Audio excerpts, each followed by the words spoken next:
died in an auto accident in 2012. That's depressing.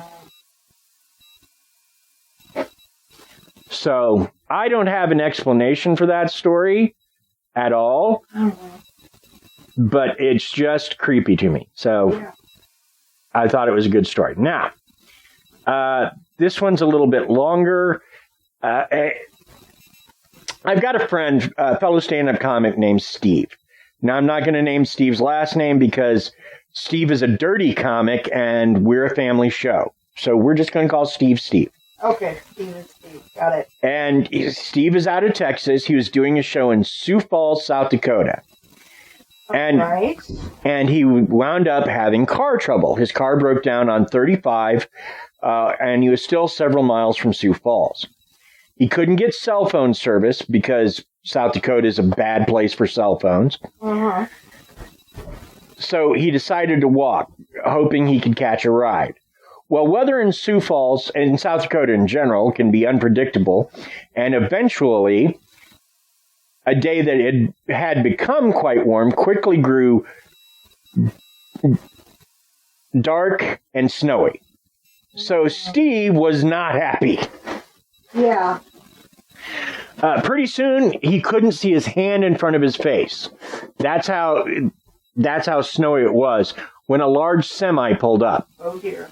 The driver opened the door and Steve climbed inside. The driver, we'll call him Seth, said that he wasn't supposed to pick people up, but considering the weather, he couldn't leave Steve on the side of the road. He told Steve, "If you don't tell, I won't." They joked for the rest of the drive, which Steve said felt like hours, but he was happy for the ride, so he didn't complain. Soon they came to an exit for Sioux Falls, and Seth pulled into a truck stop with a diner. He told Steve he couldn't stop, but that Steve could call the club from the truck stop, and the diner served a nice meatloaf. Steve looked down at his watch and realized that no more than an hour had passed. Looking back up, he was going to thank Seth, but the semi was gone. Looking down, Steve couldn't even see tire tracks from the vehicle entering the parking lot. Wow. So Steve called the club, which arranged for someone to come pick him up and get him to the condo, and even arranged for a local garage to get and fix his car. Well, Steve was talking to the waitresses after the show that night, and he was telling his story, and one of the waitresses just froze. When the other girls had all gone away, she told Steve that her dad's name was Seth, and he had been an over-the-road trucker all of his life. He loved the meatloaf at that diner, and that he had died just over a year ago on that same stretch of highway. He just pulled over one night to sleep and had a heart attack. Anyway, Steve's description of the driver was exactly the description of her dad. Also, another side note, according to Steve, and I don't know how true this is, but Steve said that when he talked to the garage that towed his truck, they could see his footsteps went a very short way and just vanished, and there were no tire tracks or anything else.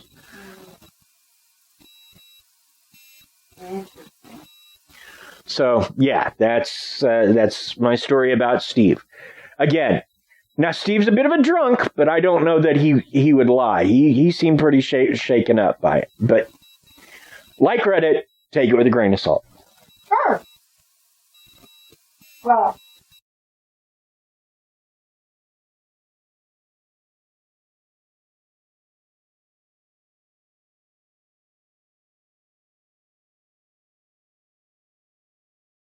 this is probably right along there because this is also a grain of salt type of story. So,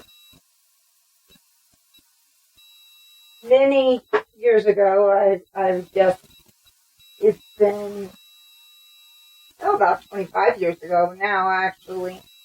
My sister got married when she was very young.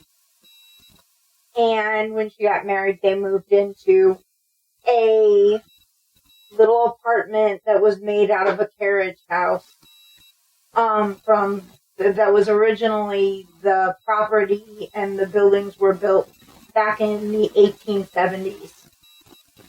So, an old area. It was a cute little apartment, just a little studio. It was a 1-bedroom apartment. And it was a nice little apartment for a starter apartment for a couple. In any case, they moved into this apartment. They were there for a couple of weeks. We had gone there because this was their very first apartment right after they got married. And we had gone there for the bridal shower. And while we were there and my mother was using the facilities, she looked over across the lawn at the old house that was in disrepair, and it hadn't been repaired. They were planning on remodeling it, but no one was living there at the time. She was looking over there and she thought she saw something, and as she was sitting there looking out the window, suddenly when she thought she saw something, the blind that had been lifted up just slammed down. It slid all the way down, slammed down right in front of her face. It was a little jarring. And, old place though, old places, it was a little, we've always been open to hauntings and possibilities. And they kind of talked about it, maybe it's haunted, but it didn't go any farther than that. So anyway, fast forward a couple of weeks, and they've been in this house for a couple of weeks, or this apartment for a couple of weeks. 2:00 in the morning, I'm sleeping, we're all sleeping, and there's pounding on the front door.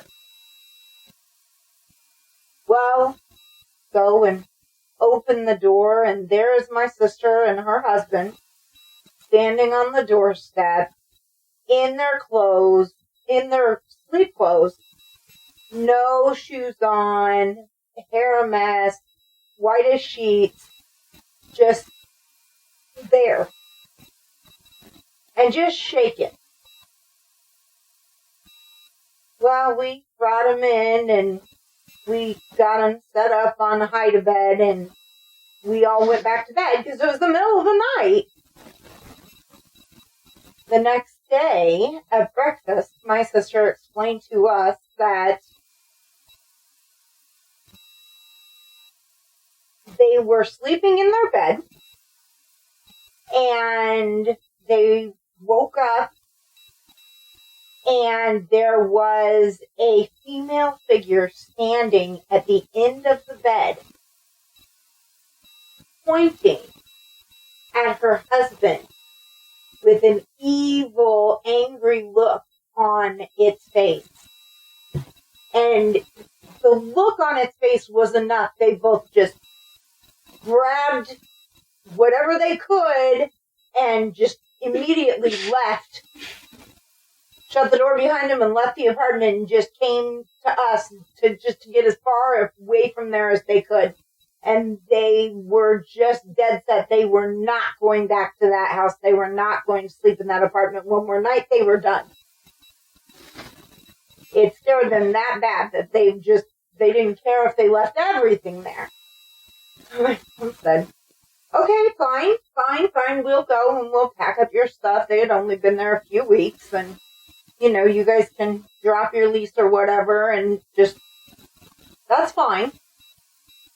We went there and they had, like I said, they had just left there and left everything, just the way it was. So when we get there the next day, midday, to pack up their stuff, or to at least get some stuff so that we have time to get boxes and stuff to pack up their stuff.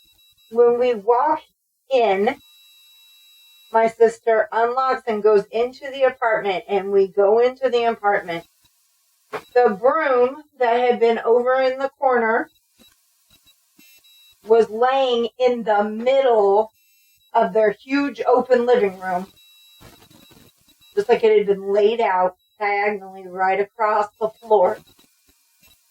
And in their kitchen every cabinet door had been opened and every burner pan on the burners had been flipped upside down. Yeah, I don't want to live there. So, yeah, needless to say, they moved out. But yes, that was their haunted place that they lived in Independence. So, all right, we'll end with this one because it's not too dissimilar from that one. Yeah. My friend Tara bought a house in Weston, Missouri. It was an old house. It would be around 150 years old now. Mm-hmm. And it had been renovated a few times to bring in plumbing, electricity, things like that. She and her husband had bought it, did some renovations of her own, and she loved the place. She said she could feel its history. Anyway, her first night there, she has a dream where she walks into her laundry room and her washer and dryer are gone and the room is much bigger. Mm-hmm. A young blonde girl is in a wooden bed crying. She is sick. She is feverish. Tara can feel the heat rolling off of her. Aww. Her eyes are glassy, and she isn't even really awake. She's just crying. Well, Tara wakes up terrified and can't even explain to her husband, Doug, why. So she starts having this dream or variations of it about one night a week, sometimes 2 or 3 nights a week, mostly one night a week. Fast forward 6 months later, and there's a problem with a water pipe that feeds her washer. She hires a workman, and he comes in to start fixing the problem. An hour or so goes by, and he says he has to cut into the wall to fix the problem. She says whatever it takes, she needs her washer. So he goes back to work, comes back a few minutes later, and comes into her office and explains that he needs her to take a look at something. So she goes with him. Well, he's cut a hole around the pipe, but instead of just a big bit of wet wall or something like that, he can see into a room, right? They can see in this room, and they can see furniture in it, and some of it looks familiar to Tara. So she calls her dad, right, who had been a builder for years. Her dad had his own construction company for a while. He's worked on homes. Mm-hmm. So she calls her dad, and Dad comes in and he takes down the largest section of the wall to give plumber access to the pipe, which they come to find out it's a really old pipe and it's got a crack in it. So the plumber starts to repair it, but it's coming through this room, right? And this room has all this wooden handcrafted furniture that is very familiar to Tara. Right. It's like a shelf, like this curio, kind of like a curio cabinet without the glass, like one of those multi-level shelves, and there's a toy box and a bed, and I mean, it's all handcrafted, older kind of stuff. Right. And the bed almost makes her cry because she recognizes it. She's seen it all so often in the dream that even without the kid, even without the bedding, even without a mattress, she recognizes this bed, right? Right. And she can feel this deep sadness welling up inside her. So she has Doug come home, and he takes furniture and he puts it in storage. Her dad seals off the space with a better wall, and the plumber replaces the ancient piping with modern PVC pipe, which solved the problem. Right. Fast forward a few more years, and she's finally able to track down enough of the provenance of the house that she finds that it was built by a pharmacist. Now, the pharmacist had a daughter who died from fever on the property. Now, eventually, Tara and Doug sold the house and moved to their new place, which is in Overland Park. But they still have the furniture in storage, and Tara still visits it every so often.